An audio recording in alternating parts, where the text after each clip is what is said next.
Hey, it's me, Raika. Today we're going to have a look at Haelus the Crafter from the Celestial faction.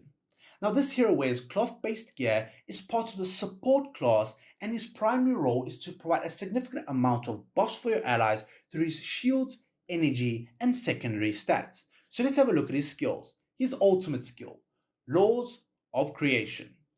Haelus forges an obelisk in front of himself, which is imbued with all of his starting attributes, which is immune to control effects, and is able to mitigate 30% of incoming damage. The obelisk will deal 150% damage to the most injured enemy target, and based on the damage it deals, it shall generate a shield for the ally of the lowest health percentage, which is able to mitigate damage equal to 100% of the obelisk's attack rating. If the ultimate skill is used while an obelisk is already present on the battlefield, then the obelisk shall have its health fully restored and will be leveled up once.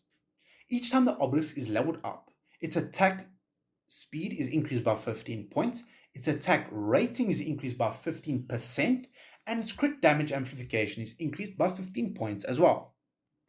Now, this level up of his obelisk is represented by a change in animation and appearance that this little statue will have when Haelus uses his ultimate skill. Now, the level 2 and 3 give an additional effect. The obelisk will deal an additional damage equal to 2% of the target's max health, but shall not exceed 80% of its own attack rating. So for the level 3, this is increased to 3% of the target's health and 120% of its own attack rating. Divine Protection.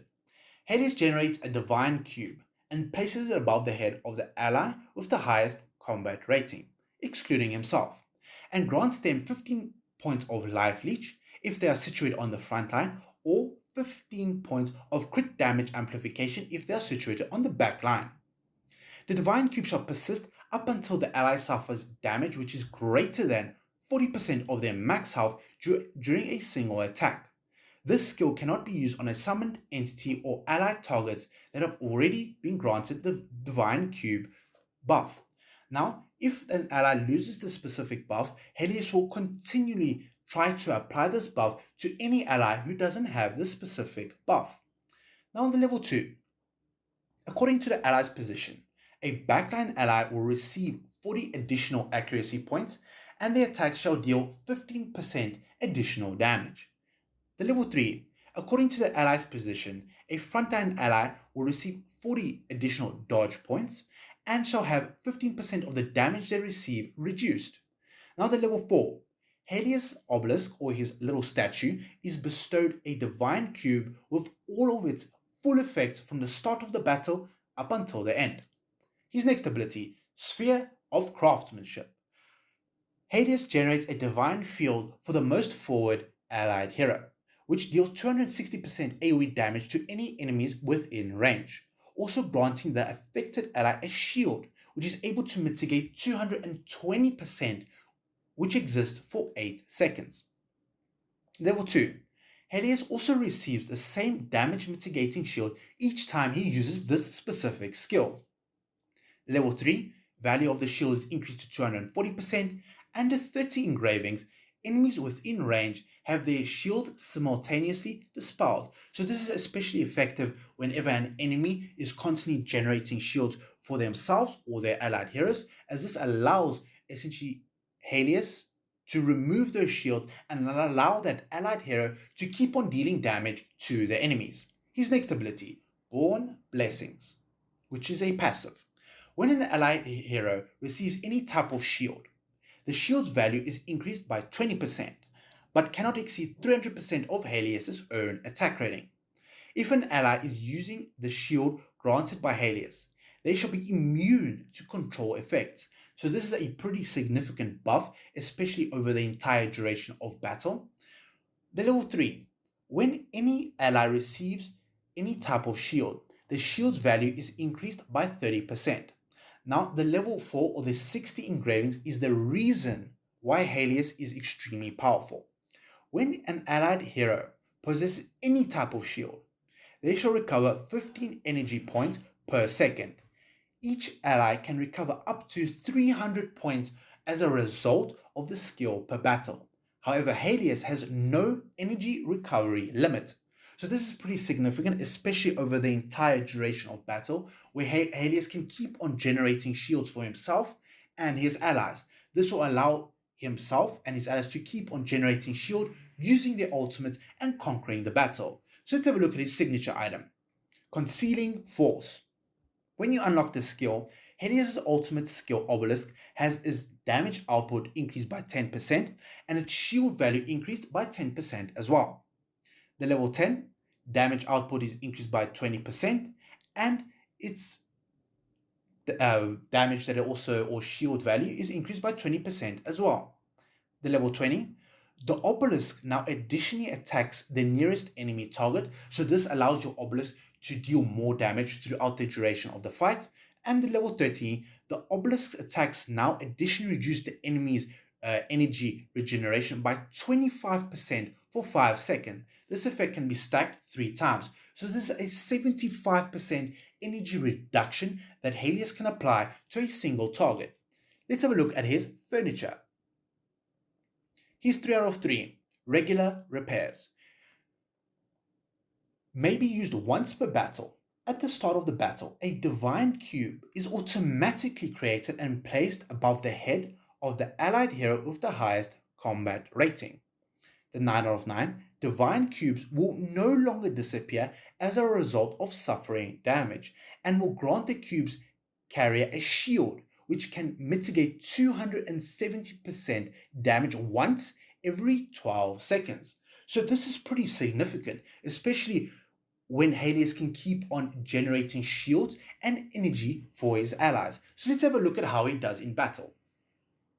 So usually Haelus is placed on the back line where he has protection from the enemies so that he can keep on providing the buffs to his allies. So usually you want a tank hero in the front line who can mitigate a bit of the incoming damage. There are a variety of teams that he can be placed in. However, he works best in either a hero that can burst enemies down really quickly, or you have a team that can keep on cycling through their energy so that the buffs that Haelus provides to his allies can be permanent, and so that the main damage dealer, either being Lucretia or another hero, can keep on being as effective as they always are. So as we can see, the obelisk over here, this is generated every single time Haelus uses his ultimate skill.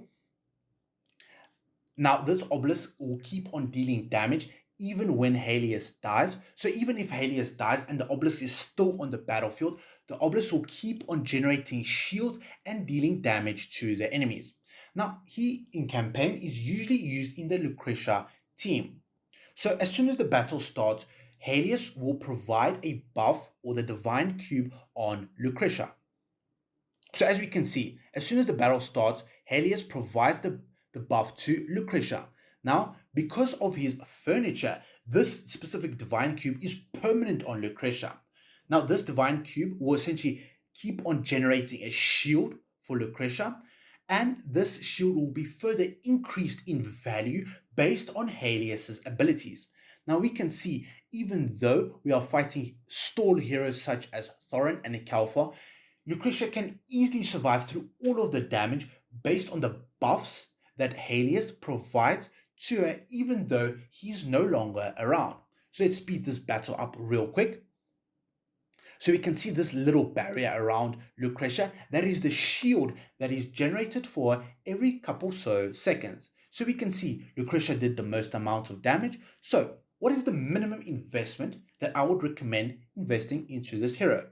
Now, firstly, I would highly recommend investing into his 30 out of 30 signature item. Now this allows your obelisk to reduce the enemy's energy recovery. However, the main reason why is to additionally attack the nearest enemy target. So if a battle lasts for a significant period of time, this allows Haelus to deal a significant amount of damage over the duration of the battle. Now the next thing that is highly important is his 9 out of 9 furniture, where once you unlock the 9 out of 9, the buff provided by the cube will be permanent. This is the life leech and the damage reduction or crit damage amplification or the attack rating buff for the specific allied hero who is benefiting from the Divine Cube. Now, the reason why it's no longer being removed is because of the 9 out of 9. Now, in addition to this, this allows Haelus to keep on generating shields for the ally and to allow them to survive for much longer than they were intended for. Now, another breakpoint for him is getting his 60 out of 60 engravings, as this allows him to generate permanent energy for himself and for his allies. This 300 extra energy is extremely beneficial, especially when you're placed in a energy cycle team. So if you have other allies who are constantly generating energy, this is crucial as this allows your allied heroes to keep on using their ultimates and dealing damage to the enemies.